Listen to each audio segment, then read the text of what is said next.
नमस्कार दोस्तों। तो फिर आज फिर एक नई वीडियो लेके आया हूँ।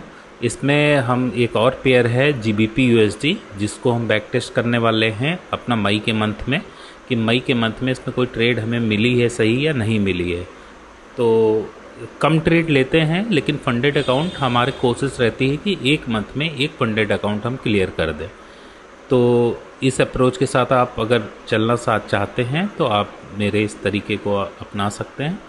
तो देखते हैं, ये मई के पहले देख लेते हैं स्ट्रक्चर कैसा था। तो ये स्ट्रक्चर इसका ये पॉजिटिव था, पॉजिटिव स्ट्रक्चर था। यहाँ से इसके ऊपर एक हमारा बॉस गया है, ये वाला बॉस हुआ है। तो ये बॉस अगर हो गया है तो हमारा लोएस्ट पॉइंट ये है। इसके नीचे जब जाएगा तो हमारा स्ट्रक्चर चेंज हम मानेंगे, ठीक है। अब यहाँ पे प्राइस नीचे आया है, लेकिन यहाँ हम ट्रेड नहीं प्लान करेंगे। उसका कारण क्या है? उसका रीज़न ये है कि यहाँ से जब हम ट्रेड प्लान कर रहे हैं, लॉन्ग की ट्रेड प्लान कर रहे हैं, अगर यहाँ पे इस कैंडल के ऊपर इसकी क्लोजिंग तो आई है ग्रीन कैंडल की, लेकिन इसका फर्स्ट टारगेट जो इसके हाई तक रहता है, तो ये हाई तक इस SL इतना रहेगा, टारगेट इतना रहेगा 1:1 का। तो 1:1 के लिए हम नहीं जाते हैं, हम इसको स्किप कर देते हैं इस ट्रेड को, कि 1:1 के लिए हम कभी भी ट्रेड नहीं लेते हैं।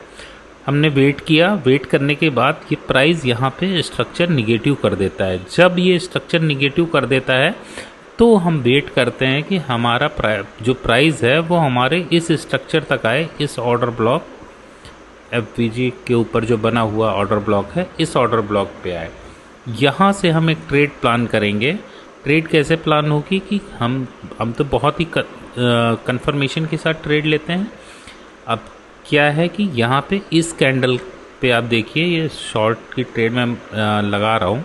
तो ये जो कैंडल है, ये ऊपर गई, कैंडल ऊपर गई, इसके ऊपर अगली कैंडल की क्लोजिंग नहीं है। तो इस कैंडल के नीचे जब भी कभी क्लोजिंग आएगी, तो जैसे ये क्लोजिंग आ गई, तो जब ये रिटेस्ट करने जाएगा तो हमारा प्राइस उठ जाए। क्यों हम ये ट्रेड प्लान कर ले रहे हैं? क्योंकि हमारे पास जो टारगेट है वो यहाँ तक है। तो अगर यहाँ 1:8 तक का हमारे पास स्पेस है, तो इस स्पेस में से हमें 1:4 आसानी से मिल सकता है। तो ठीक है, ये वाली ट्रेड हमने ली, और इस ट्रेड में 1:5 है, और मैं इसको 1:4, आप 1:4 इसमें से ले सकते हैं, 1:5 है। तो ये एक ट्रेड बनी है। इस ट्रेड को लेने के बाद आप एग्जिट कर जाइए। फिर इसके बाद जो अगली ट्रेड बनी है वो जून में बनी है, तो वो मैं डिस्कस नहीं करना चाहता हूँ। तो ये एक तरीका हो गया। अब एक मैं मतलब NZD कल मैंने वो करा था, आज GBP USD किया है। कल मैंने एक NZD में एक ट्रेड लिया था, उस ट्रेड को मैं आपसे डिस्कस करना चाहता हूँ। तो वो एक ट्रेड एडिशनल है इसमें, कल जो बनी थी, सेम लॉजिक रहेगा हमारा, उसी लॉजिक पे ट्रेड हमने ली। ये स्ट्रक्चर हमारा ये निगेटिव हुआ, निगेटिव होने के बाद प्राइस ऊपर गया। ये वाली ट्रेड हमसे मिस हो गई थी, क्योंकि रात के 10:30 बजे के आसपास, 2-2:30 बजे के आसपास बन रही थी। तो ये तो हम बैठ नहीं सकते हैं। तो यहाँ पर देखिए, इस वाली कैंडल के नीचे ये वाली कैंडल वीक क्लोज करने वाली है, और मुझे ये पता चला कि इस कैंडल के नीचे ये कैंडल आ चुकी थी।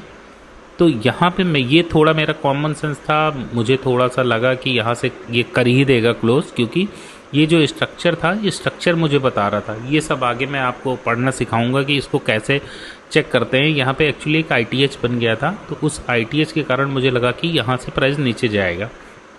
और एक और लॉजिक था कि ये 1 2 3 4 5 की वेव कंप्लीट हो चुकी थी, और नेक्स्ट वेव 1 2 3 की स्टार्ट होने वाली थी। तो ये दो लॉजिक थे मेरे पास, उसके लिया। तो ये वाली एक 1:4 की ट्रेड मेरी कल एग्जीक्यूट हुई। कल इसका टारगेट रात में मुझे आया, रात में मैंने उठा के देखा, मैं थोड़ी जग रहा था, तो रात में मैंने देखा तो इसका टारगेट आ चुका था।